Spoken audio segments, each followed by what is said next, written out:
Okay, good evening, everyone. It is 7 o'clock. It's officially showtime. Again, I'm Meg Smith, and I want to welcome you all to Poe and Lowell, The Lovely Darkness. This is the first event for a weekend of celebrating Edgar Allan Poe's 3 visits to Lowell.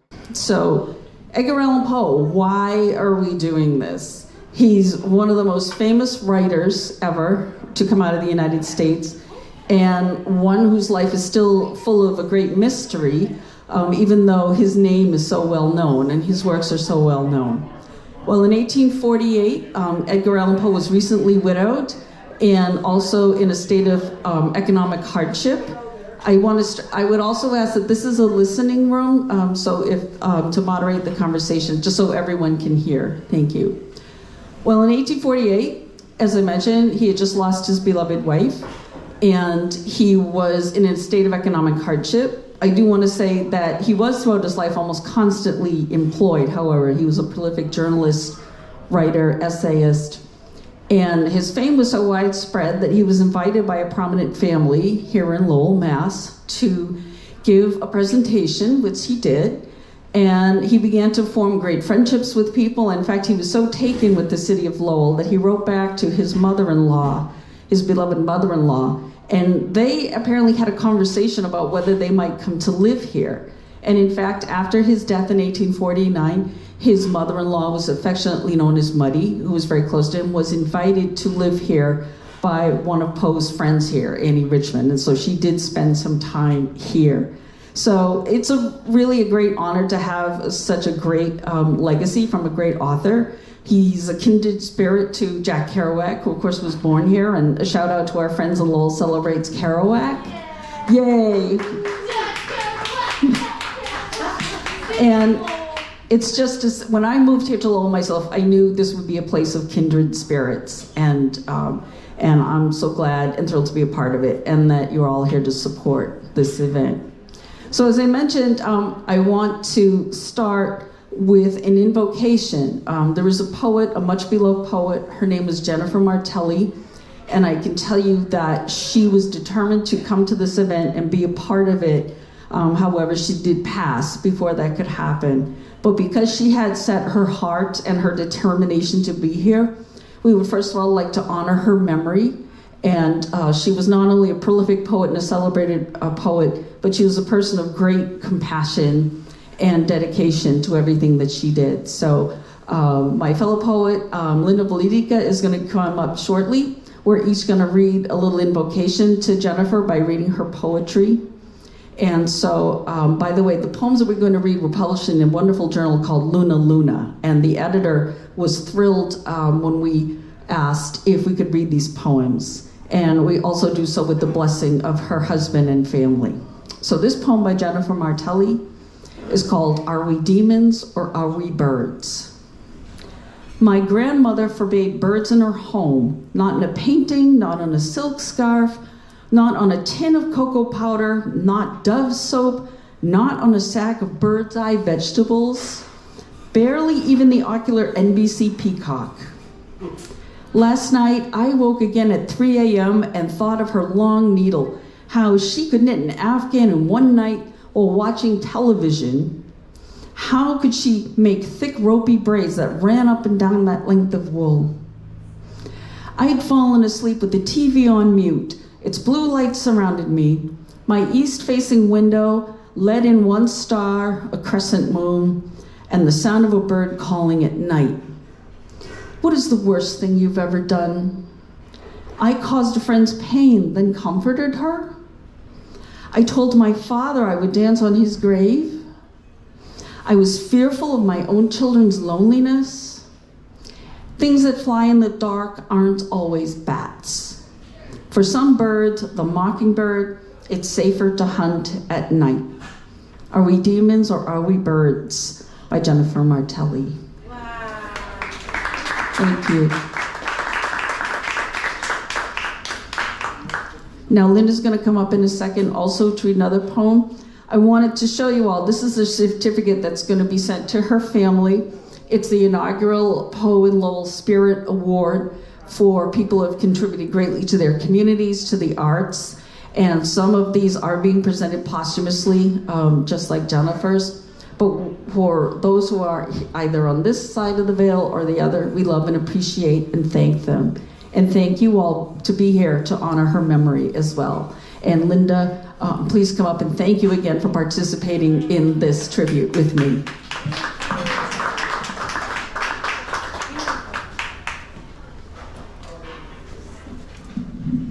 Thank you. Hello, everybody. It's a pleasure to be here. I came from Western Massachusetts to represent my side of the state. And although I have never met Jennifer Martelli, I have heard such great things as Meg explained about her writing. And Meg sent me a couple poems, and this one touched me. So this is Stain by Jennifer Martelli. The blue ink bled onto my white bed sheets, blue spreading through the layers of clean cotton, deep as the thirsty bleached cloth would allow. The rain must have ended when I slept, and my felt tip pen fell loose between my legs, the soft nib all dried up and emptied. And now, how will I ever fix this mess? This tentacled blue. The sun broke through the east windows, and the hue, violet, ventricle blue. Look at all the words I didn't write. Not even my hands splayed wide, not both of them could hide this stain. Thank you. Yeah.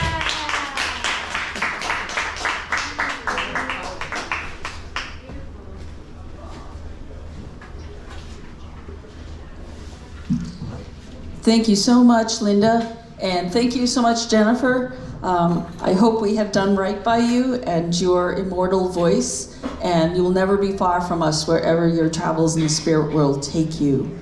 And now I would like to welcome our special musical guest. I'm so thrilled that she could be here. She's a Boston-based performer with roots here in Lowell, and we're very excited that she's able to be here this evening. She's going to play a set of her music, and you will also hear her in accompaniment with the poets who will be coming in the next set. So please warmly welcome Everly Estelle. Thank you.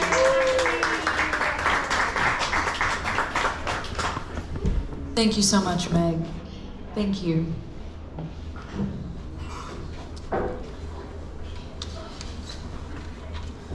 Thank you both for reading those poems.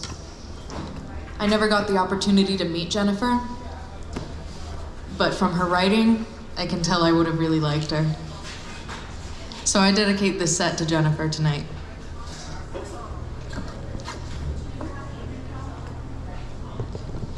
The song's called October. I thought it would be a fitting opening number for tonight.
And oh, I know that we've been through it all before. I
Thank you guys. Yes! Sing a Lowell! So just for those who are coming in, my name's Everly Estelle. This is an event for Poe and Lowell, and we're kicking off the weekend. Very exciting. Please stick around after my set as well for the wonderful poets that are going to be reading. And I'm also going to be accompanying some background music, so stick around, because I've never done that before, so that's very new and exciting. And this next song, I've been recording my EP this past summer and this fall. And that recording process started at a time that was very tumultuous for me. I just graduated from college and I didn't know what I was going to do, so I knew that I just had to do something. So now I'm kind of deep in that process, and this is a song about kind of how we got to where we are right now and how we're feeling about it. And it's called I Love Making Music. Yeah! Yeah. Thank you.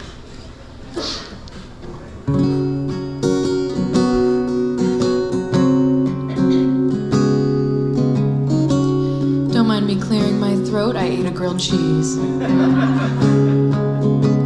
It was very good. You should get one.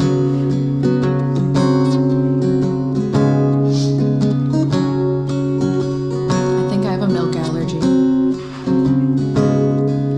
So summer has sprouted through half-hearted wishes and kisses I sent through the phone. The East and West Village, I can't tell the difference. So thank you for sending me home. He dropped me at Anya's, though he didn't wanna. But with her, I'm never alone. What do I do now?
so much.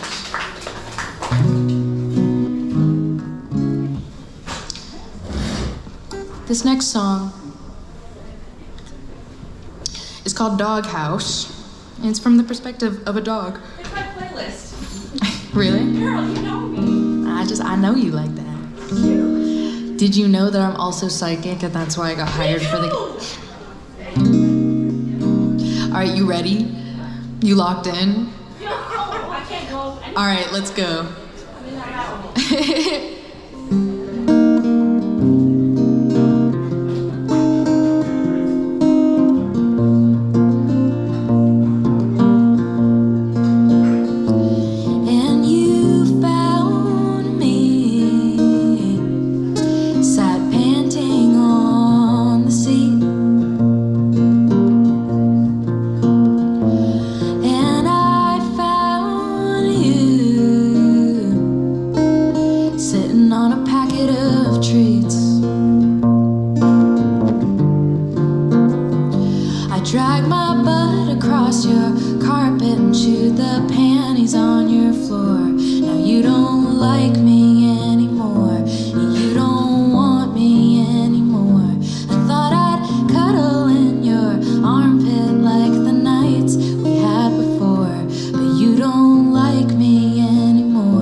That's new. Protection is protection. Ah, wait, that's exciting. Never offended anyone. Who hurt you? You hurt me too. Same guy who just... It's about a dog. She missed her dog when you sang that song. It's from the perspective of a dog. Yeah, when you said the butt on the carpet, they think of my dog right now. Right. I hope you don't send him out to the doghouse.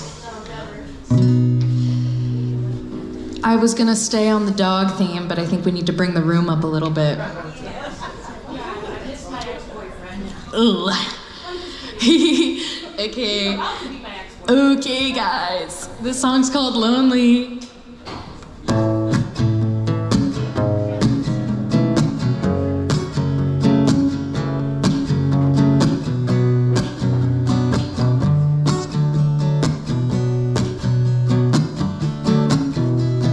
Who are you fooling? You couldn't make a fool of me this time. When you were lonely, I was there. I let you cut and braid my hair. I let you take me everywhere. I thought you meant all of your swears.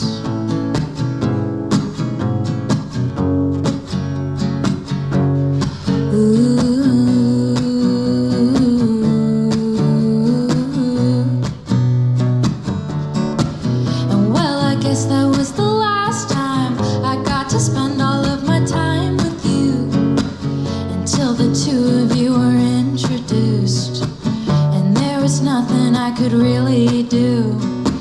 And now you're yelling, I'm lonely, lonely. Someone come and hold me. But you have dug yourself this hole, so you will find friends on your own. I'm lonely, lonely, and I wish someone would hold me. But I have built myself on, so now you're standing all alone, lonely.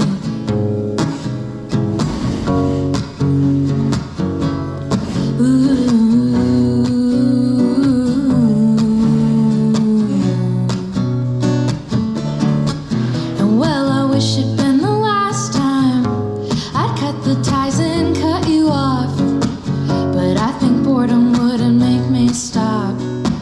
I guess resenting you just wasn't enough. And now you're yelling, I'm lonely, lonely. Someone come and hold me. But you have dug yourself this hole, so you will find friends on your own. I'm lonely, lonely, and I wish someone would hold me. But I have built myself this home, so now you're standing all alone,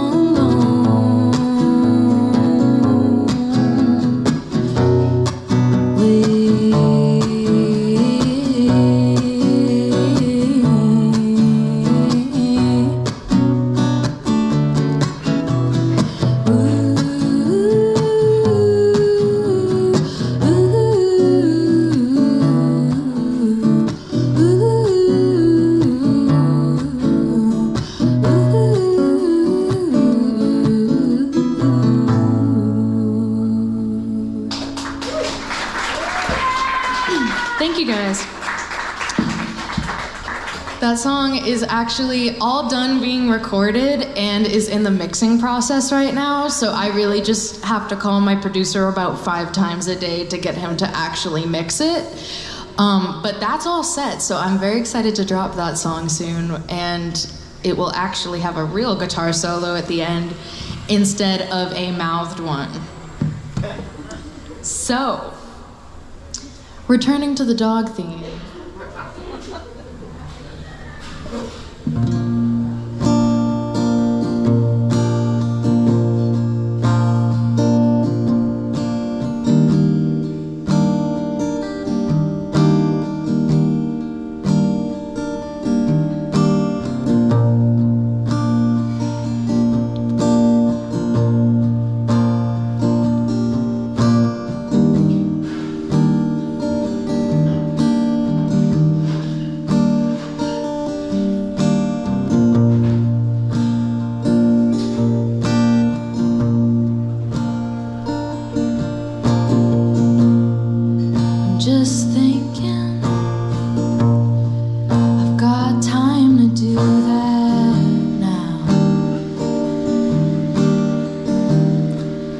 and I missed you that I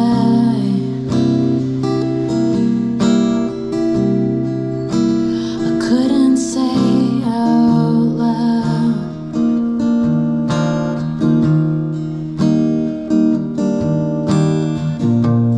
And I'm not stupid, I just can't look in your eyes. And I'm not pretty, I'm a monster in disguise.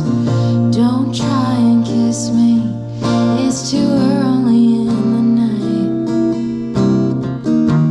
And maybe we'll discuss it over sorrow, weed and wine.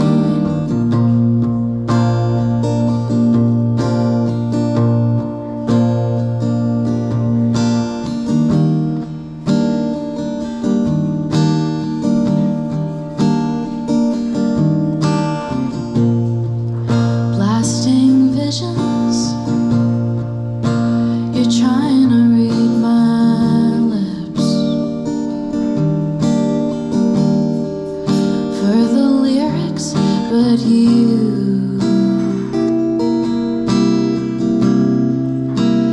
figured them all out.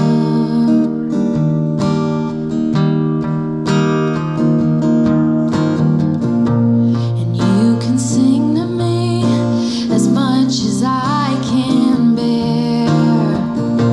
I tell you I had it, come take me over there. I'm trying to hide it, I'm shameful and I'm scared. I'm not bragging about it, it's just something I need to share. I can scream and cry and lose my mind and hope this love will fade with time. And I hope that you can read my mind when I'm around. I can graze our hands and lock our eyes, but you can never know the reasons why I'm the wolf they told you you should hide from.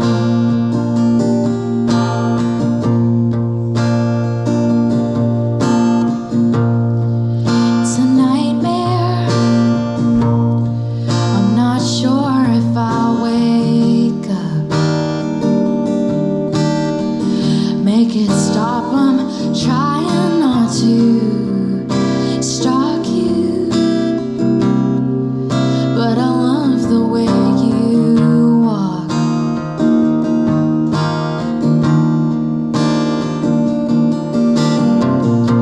And I can't help it, I'm lurking in the night. My mind is racing, I'm trying to find a sign. I'm going crazy, you can't love me in this life. I won't let it faze me, I may growl but never bite. 'Cause I can scream and cry and lose my mind and hope this love will fade with time. And I hope that you won't read my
have my smoothie? Yay! What a gallant. Thank you. It bangs.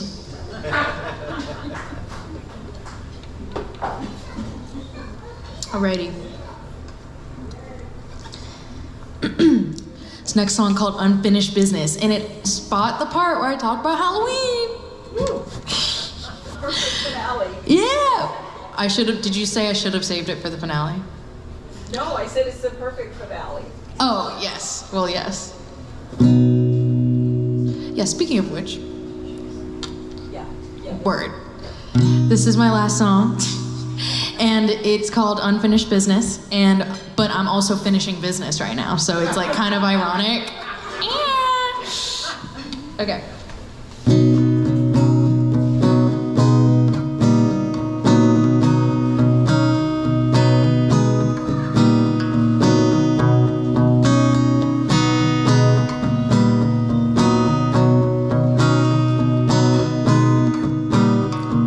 Soundly asleep in your styrofoam sheets while I'm filing away what I thought we could be. And it's the sorry I got that should put it to rest. And I'm trying my best, just trying my best to move on from what only lasted a week. You give or take it a few until you reach Halloween, because I scared you enough so that you wouldn't believe me. You scared me enough so that I'd never believe you.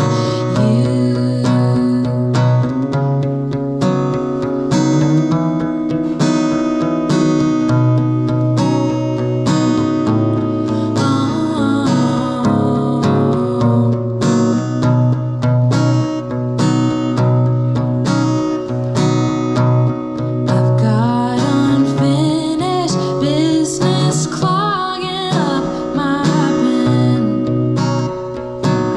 My mind is moving, but my heart's still in.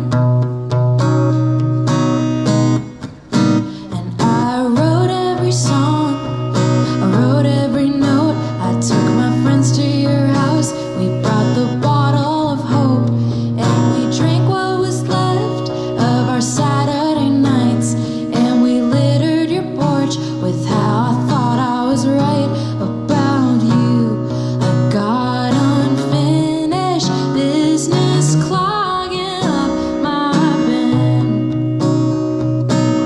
My mind is moving, my heart's still in.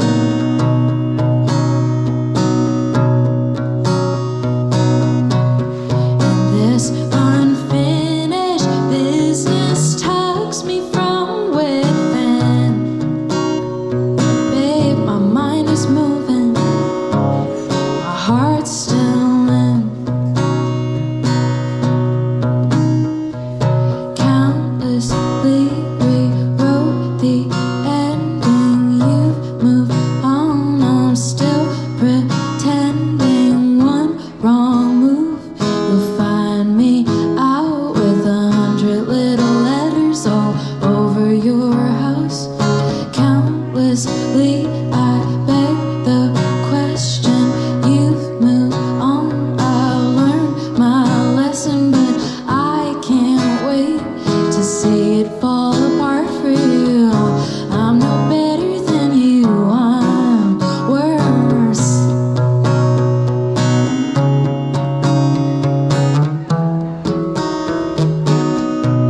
Struggling. It's okay.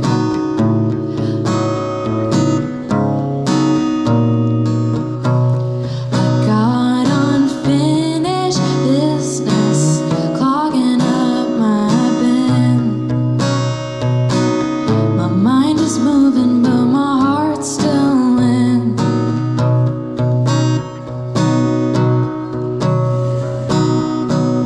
And this unfinished business tugs me from within. Babe, my mind is moving, but my heart's still in.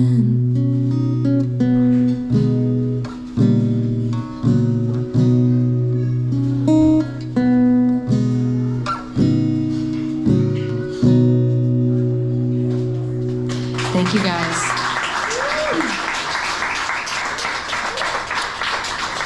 I appreciate you all listening. It's poetry time. Everly Estelle. Everly Estelle is my name. You can find me on all social media platforms at that name. Okay.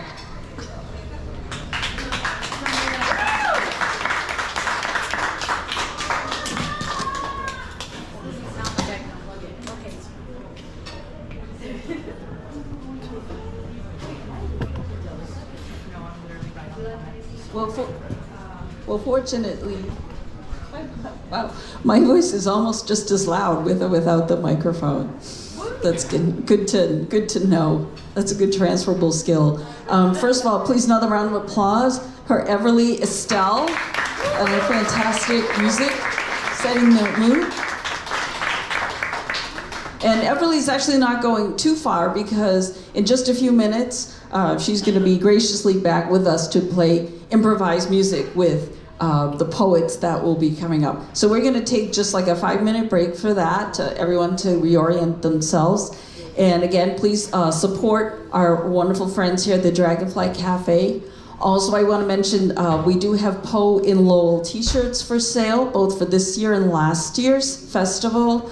And that helps to support the programming of Poe in Lowell so that we can honor all of our artists and technical people and everyone who make the festival what it is. And there's also donations. Ben, if you would like to donate to that. And the poets themselves have some books for sale if you want to check those out and support them as well. And I think we're getting a summons from the back, no? Come see Gabby if you need to buy any merch. Come see Gabby. Yes, exactly. And Gabby is, first of all, an amazing person in your own right, but I think most of us here know that. This room is actually filled with extraordinary people who have been uplifting this festival in so many ways. And so, yeah, this is this year's festival t-shirt. They come in red or gray. And we do have last year's, as I said, in black. So hang with us for just a few minutes and we'll be back with more music and spoken word.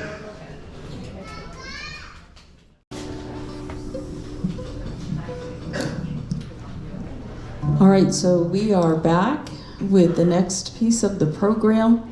And first of all, I just want to let you all know, if you see these postcards around, they have a QR code which brings you to the festival schedule. We have lots more events to come this weekend.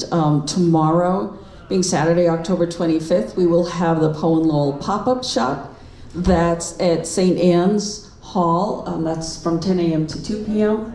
And also, I know we've given props to dogs tonight, which I think is amazing and appropriate, but I'm gonna take a moment for some cats, because we'll also have the Black Cat Bopping Shop.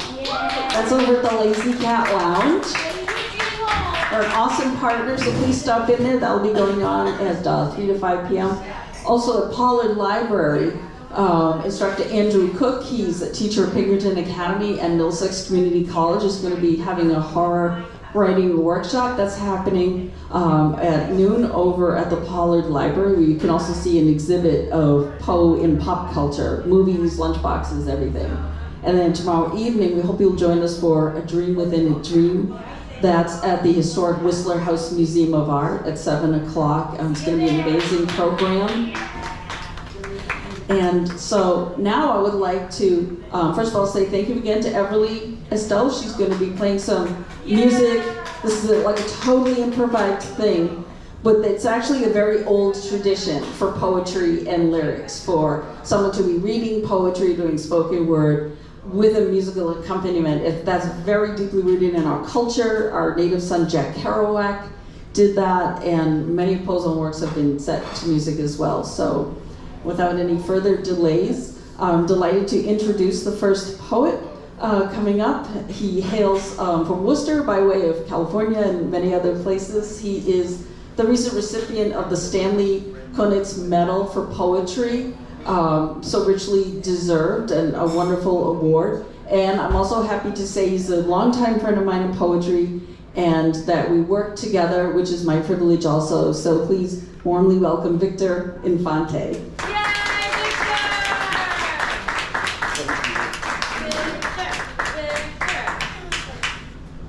Thank you. You're a poet. I Thanks, didn't man. even know it. Get cozy up there, don't worry about it. Let's go. Let's go with it. That'll be good. So I was asked a few minutes ago if I consider myself a poet in the Poe tradition, and I had to answer no. Except that many years ago, when I was starting out my career, I was doing my first full features, I would always read this poem by Edgar Allan Poe in it. And this is called Alone. From childhood's hour, I have not been as others were. I have not seen as others saw. I could not bring my passions from a common spring. From the same source, I have not taken my sorrow. I could not awaken my heart to joy at the same tone. And all I loved alone. Then, in my childhood, in the dawn of a most stormy life, was drawn from every depth of good and ill the mystery which binds me still, from the torrent or the fountain, from the red cliff of the mountain, from the sun that round me rolled in its autumn tint of gold, from the lightning in the sky as it passed me flying by, from the thunder and the storm and the cloud that took the form when the rest of heaven was blue, of a demon in my view. Edgar Allan Poe. Yeah! Still one of my favorite poems. Yeah, I was gothier back then. But I really spent a lot of time thinking, well, okay, what am I going to do to my own that'll match with that? And I really realized that, quite literally, that poem is about facing your own demons. He wasn't subtle, Edgar. Love him though I do. So this is an excerpt about that same thing, really, from my most recent book, Suffer for This, out on Moontide Press. There are copies over there. This is section 45. What does it mean to change? To transform oneself from being one thing to another? You can change what you do. You can quit smoking, pick up a needle, vote Republican, sit in church pews every Sunday until you believe the words through rote repetition. You can take up yoga, learn to love football, take night classes to become a dental hygienist. You can go vegan, drink only whiskey, or develop a fondness for running, or blackjack, or internet pornography. You can drink until you're blind and go home with strangers. Go online and find someone to whip you till you beg. Stay home and tend your garden on lonely Saturdays. You can pick up a guitar and everything will change. Or you can pick up a guitar and nothing will change at all. You will still be that gawky kid whose appropriately trendy clothes no longer camouflage him, standing slack-jawed as the band thunders on in 2.5 chords and truth enough for another song. Does love change you? Does marriage? Does the fact of a person in your life change the way you react? New data in the system, acknowledgement of new parameters, or do you do that by yourself? Transform cell by cell, replace skin with skin and bone with bone in a million small surgeries spread out over decades until you are no longer the person you were, until there is a stranger staring back at you in the mirror, and that other person you were seems distant and odd. Strange movie you saw as a child, half asleep on the couch, up past bedtime. Here's the truth. You will change because you change. Because your muscles have a memory, carry the pain inflicted on you forever, the pain you've inflicted on yourself. And you will hurt yourself until you find some way to make that stop. And maybe love will be that thing you cling to as you extract yourself from the mire, or maybe you will remember the pain you've caused to other people and try to stop inflicting it. Maybe that's a kind of love also. Or maybe you'll not learn a single thing. Repeat yourself again and again until the body count is undeniable, until the house is already burning, until even the air itself is ash. There is only your relationship to love and pain and what you choose to do with them. There is only the decision of what air you choose to breathe. Thank you. Thanks, Meg. You're a wizard, go! Emerald City! Thank you. Thank you so much, Victor, and thank you again, Everly. And now my privilege is to introduce our next poet.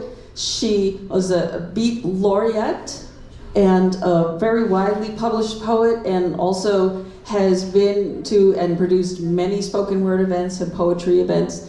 And we were honored also to have her at Lowell Celebrates Kerouac last year. And since then we've gotten to be very good friends, and I'm so pleased that she's able to be here. Please welcome up Linda Wlodyka.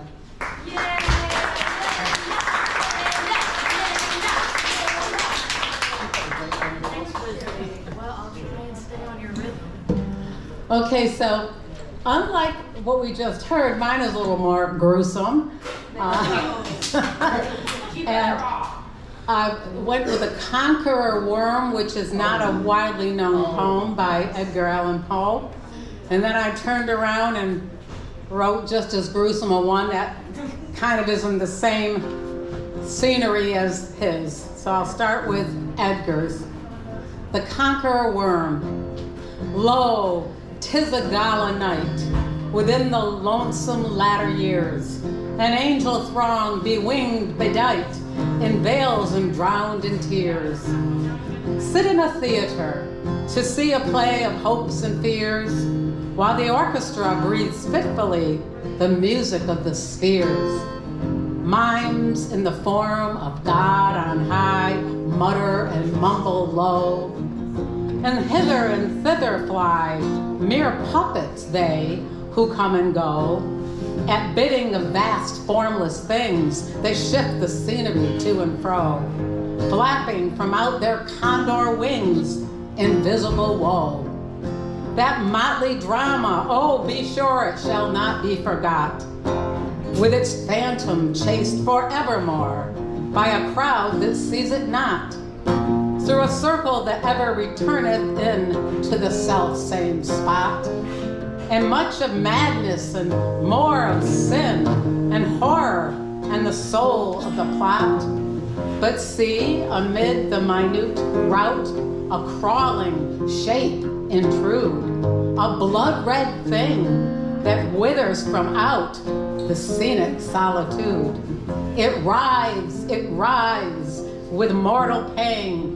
The mimes become its food, and the angels sob at vermin fangs, in human gore imbued. Out are the lights, out all, and over each quivering form, the curtain, a funeral pall, comes down with a rush of a storm, and the angels, all pallid and wan, uprising, unveiling, affirm that the play is the tragedy, man, and its hero, the conqueror worm.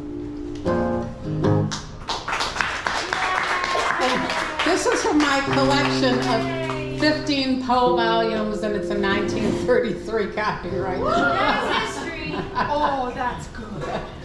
So, I want that. my poem is called The Serpent Worm Cometh, and there are going to be some characters that visit this serpent worm. One is Legia, which is a short story written by Poe. Rowena is in the short story Legia. They're almost like the same wife, but they're not the same wife.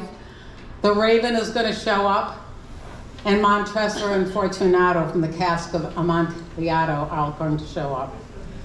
So, if you didn't know, Legia actually wrote this poem that I just read, but that's what Edgar Allan Poe said, because he was so in love with her that he decided he would have her write the poem, even though he wrote the story and he wrote the poem. So this is what intrigued me about picking this poem. So this is a little prelude that Legia says before my poem. Lo, what is this I see? A phantom hovers outside theater door. A spectral dons black gossamer robe. It trails the stage's floor. Our gala night disgraced, omniscient, soulless presence prophesies reprehensible curse.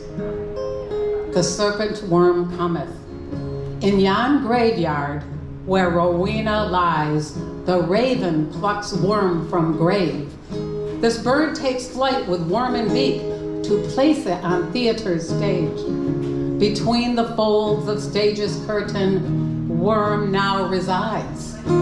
Hollow orange eyes, eye sockets gleam like a phosphorescent tarn. Onlookers detect maniacal glow while mimes and puppets play out their character role. In audience, Montresor sits, his family's crest in hand, a boot that crushes a fanged serpent, a portent to what comes. Revenge will surely play its part, as the dead Fortunato knows. The evil one writhes, it squirms, tears free from folds of cloth. It screeches once, it hisses thrice, emerges as evil fiend. The raven flies o'er all the heads of attentive audience. He gives a message to serpent worm. You must wreak your terror now. The treacher ensues, maniacal worm rides forth. Unhinged, it springs from stage, skims off the scalp of Montresor, exposing his entire brain. The likeness of Fortunato's visage appears on serpent worm's face. Like an opium-induced maniac, worm becomes bloodlust fiend, who sucks up brain matter and his grisly veins clean. Madness, horrors, patrons flee. They cry, they scream. Curtain closes. The last act, the knee. Serpent worm is crowned as hero. He is revealed. It is Fortunato, the conqueror worm. Montresor's ragged, sanguine body now left to be devoured as rats and maggots squirm. Thank you.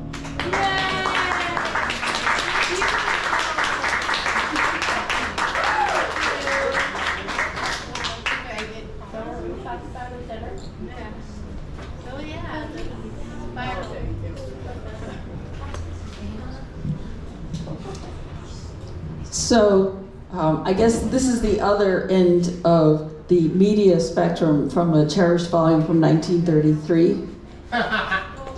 To the power of the cell phone, we can literally carry our world with us. So the poem that I'm going to read by Edgar Allan Poe is called The City in the Sea. And then I'm going to read a couple of original poems of my own that also relate to life within the water and memory.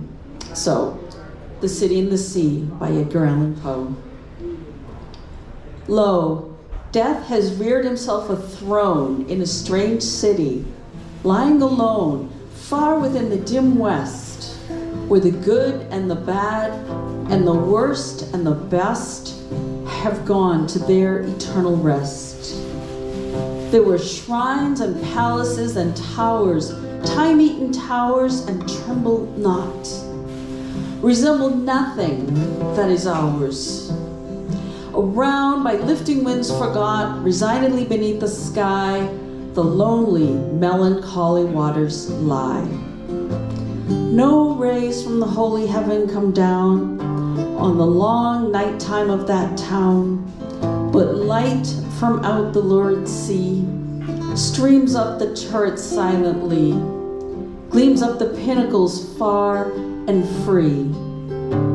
Up domes, up spires, up kingly halls, up famous, up Babylon-like walls, up shadowy, long-forgotten bowers of sculptured ivory and stone flowers, up many and many a marvelous shrine, whose wreathed friezes intertwine, the viol, the violet, and the vine.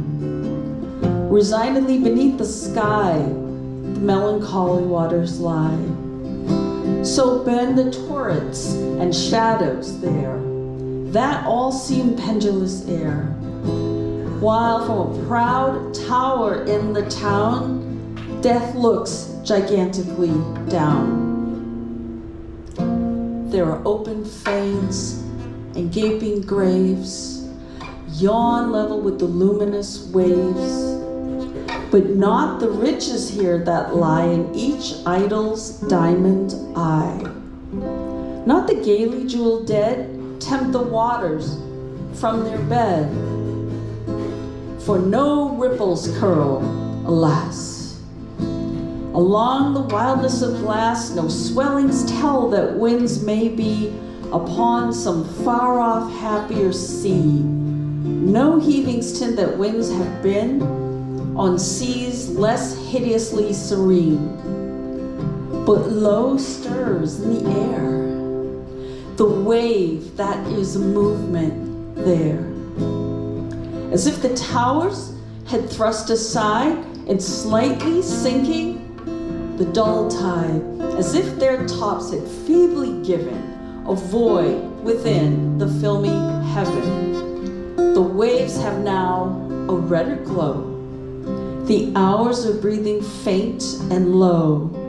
And when, amid no earthly moans, down, down that town shall settle hence, hell rising from 1,000 thrones shall do it reverence.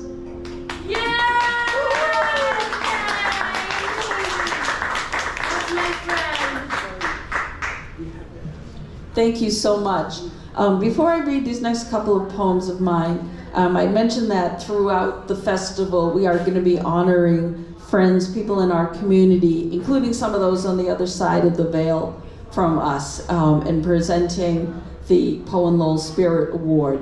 And so I'd like to do that now for this next person who is a friend to many of us here. He was an educator. He taught at Lowell High School.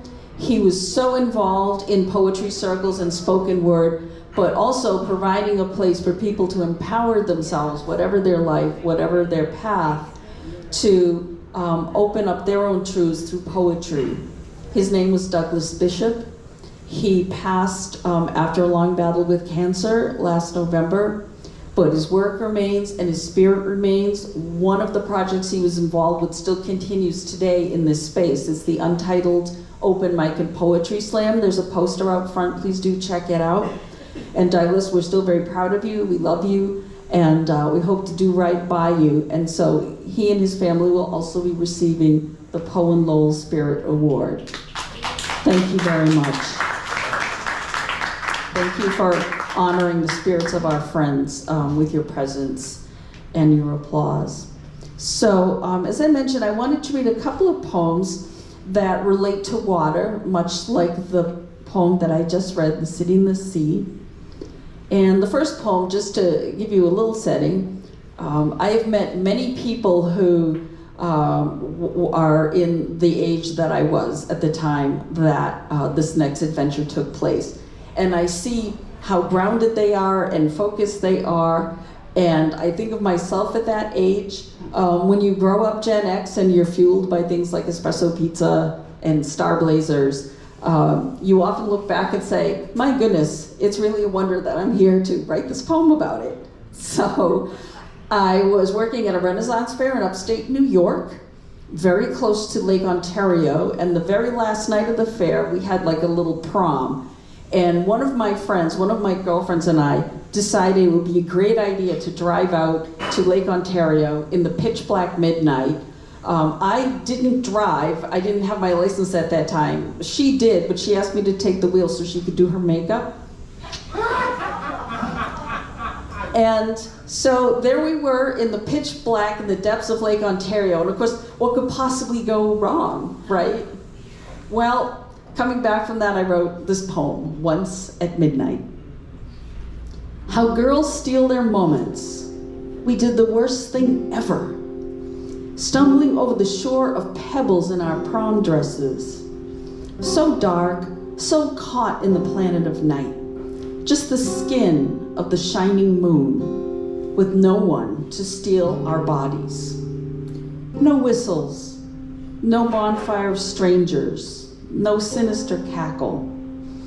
If only it were thus in the daylight on any street. If only it were thus. Thank you so much. And one of the reasons it was important for me to write that poem, because I thought of it when I began to think back on that moment and thinking what a really pretty stupid thing that was for two 19-year-old girls to be doing. And at the same time feeling like, well, yes, as a girl, as a woman, you should be able to walk to a lake at midnight and come back to live the tale. So not so stupid. I'm proud of those people at that age, as I'm proud of so many people I see now taking risks and building something beautiful for themselves. So the same Lake Ontario. I had a wonderful friend, his name is Darryl Mullen. He's also one of the people we will honor posthumously. One of his pieces of art, which he made for me while he was traveling the Renaissance Fair circuit. You can see that at the Beauty and Strangeness exhibit over at Lala Books. His name was Darryl Mullen, and this poem is called The Bidding of the Lake. The rafts of ice compel me, but I want to go with you on this water, between borders, night and something less. I know the grass will rise from the dark floor. I know you will drift forward on a waiting cloud that will never cease. Thank you so much. And this last poem relates to my Irish Bostonian American self. When my dad was growing up in Charlestown, which was at that time a predominantly Irish American neighborhood in Boston, his playground was literally the USS Constitution, which some of us know is the oldest commissioned ship at the Navy. There's a lot of security around it now, but at that time when he was a kid, they just ran free and wild on this ship. And I spoke to him about it recently because I went to visit, and it still looms so large in his memory and in the collective memory of our family. This poem is called The Memory Docks. My father sails from the Charlestown shipyard to the gray water cradling the Constitution. This ship sends up its ghosts every night in the cold mist and the city of noise and lights. We are here on the docks, but really all is for conjuring. My grandfather's mailbag on his blue route. My grandmother's eyes at the belt at Schraff's Candy Factory.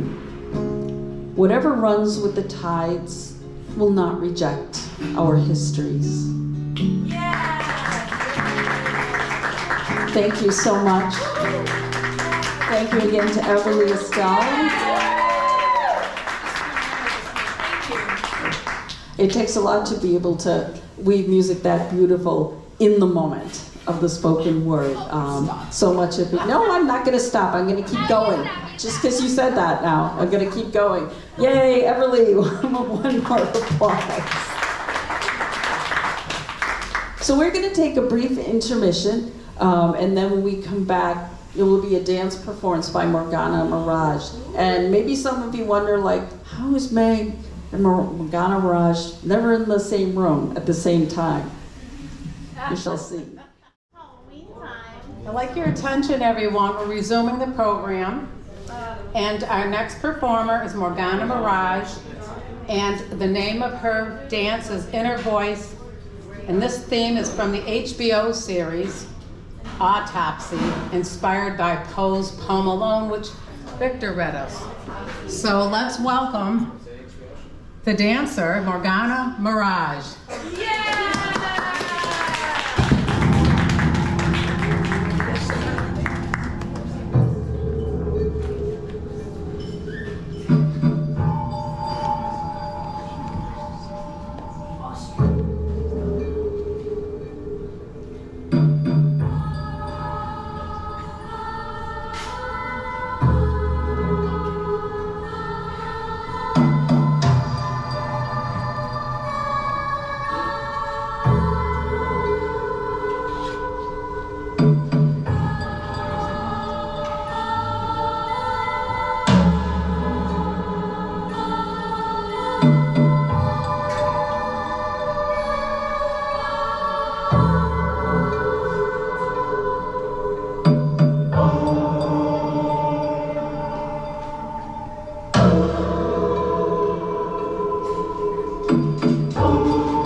fantastic, Meg. No! This woman is a woman of many hats. That's my friend! And I would like everyone to stick around for a few minutes as Meg will eventually be making a few announcements and talk about the raffle. Thank you. Oh my God! I love being here. I love being here. No, I'm saying that's a bad, and that's a hard. Thank God they provided for you. So you moved here. So you guys, I heard there was a dance performance. I'm sorry I missed that. Thank you so much. Thank you again for Linda for introducing me now. We just have one final thing to go here, so if I can have everyone's attention, we're going to be doing the door prize drawing. There are two prizes, one of which is a Poe and Lowell t-shirt, like this one, and the other will be a copy of one of my poetry books. In fact, the book Straw, Feathers, Bones that I read from. Here's our lovely assistant hostess, Melissa Black. She's truly amazing. She's a great volunteer in the community. Thank you, Melissa. Thank you, Zoe. Also, especially thank you, Gabby, Rita, and John McDermott, all our volunteers here this evening. All right. Without any further commotion, this is the reading of the prize for the Poe and Lowell t-shirt. Okay? All right. 517-4110. Who's got that one? One more time. Okay, one more time, you guys. 517-4110. Oh. Is that the sound of someone who's got it or not? Okay. All right. So we'll try again, you guys, because you do have to be here to win. So all right, we'll give it another try. All right. Next number. 517-4106. Oh, that's me. You deserve All right. it! Yeah. Come on, you have to come on. Gloria. Yes. Awesome. Thank you, and thank you so much for being here, Gloria, and being part of our event this evening. All right. Winner, winner. Just pausing for the obligatory pictures, like winning the lottery. They make you take a picture. That's Okay. history. All right. Okay, so the next drawing is for my poetry book, Straw, Feathers, Bones, and whoever does win this, I'd be honored to sign it for you as well. All right, here's the number. 517-4121. I heard it. It's My girl Suzanne has got the magical touch. She deserves it. Come on down. She definitely does. Suzanne, by the way, is one of our friends from Lowell Celebrates Kerouac, and also a volunteer with the Franco-American Heritage Week. There you go. Awesome. Congratulations, Suzanne. I'd be more than honored to sign that for you. All right. Okay, so this actually brings us to the end of the program, the end of the first event in this year's Poe and Lowell Festival. Thank you so much, you guys, for coming tonight. Thanks again to the staff at Dragonfly Cafe. Thank you to Steve Albert, our cameraman, our sound manager, Joel Mongeon. I hope I'm pronouncing everybody's name correctly this evening. I've got the easy one. My last name is Smith. So, as I mentioned, we have lots more events coming. I just want to note if you're going to participate in the events tomorrow, and we hope you do, it's also the City of Lowell's Monster Bash, which means there'll be lots of little kids, lots of candy, lots of revelers of all ages. So just to, to be gentle with the traffic and patient with people crossing the street. It's going to be an amazing time. And also just want to mention that many of the local businesses downtown will be giving out candies to all the children. At that time, at the Poe and Lowell pop-up shop at St. Anne's Church, 10 a.m. to 2 p.m., we will be participating in that. So again, the postcards they showed earlier have the QR code with the rest of the festival. You can also find us at Linktree, Poe and Lowell. Thank you again so much, everyone, for making this a truly magical evening, including the poets, the volunteers, our musical guest, Everly Estelle, our sound and camera team, and all of you. May you have safe and happy travels wherever your next journey takes you. Thank you and good night.